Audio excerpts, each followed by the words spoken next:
So hello guys, तुम्हाला जर खूप डॅन्ड्रफ वगैरे होत असेल ना, तर हा व्हिडिओ आत्ताच सेव्ह करून ठेवा. ह्या व्हिडिओमध्ये ना मी तुम्हाला डॅन्ड्रफ रिमूव्ह कसं करायचं हे दाखवून देणार आहे.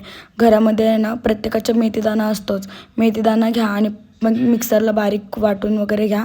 प्लस त्याच्यामध्ये दही ॲड करा आणि जर तुमच्याकडे ना कोरफड असेल ना, तर कोरफड पण त्याच्यामध्ये टाकून आहे ना छान अशी मिक्स वगैरे करून घ्या. फर्स्ट टाईम पाणी नका टाकू त्याच्यामध्ये, ते मिक्स करून घ्या आणि थोडंसं नंतर आहे ना टेक्स्चर जरासं पातळ करायचं आहे आपल्याला, पण खूप पण पातळ नका करू जे तुमच्या केसांमध्ये अप्लाय वगैरे होणार नाही छान प्रकारे.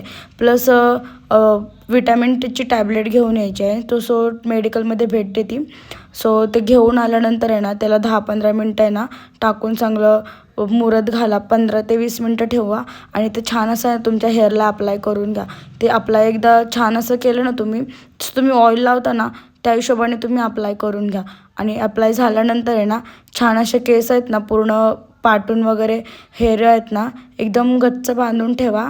आणि ते ना 15 ते 20 मिनटं, अर्धा तास ठेवा. मेन गोष्ट अर्धा तास वगैरे ठेवलं ना तर ऑन रिझल्ट कॅमेऱ्याच्या समोरच आहे. थोडेसे माझे केस ना खूप सिल्की वगैरे झाले होते आणि डॅन्ड्रफ पण रिमूव्ह झाला होता. बाय.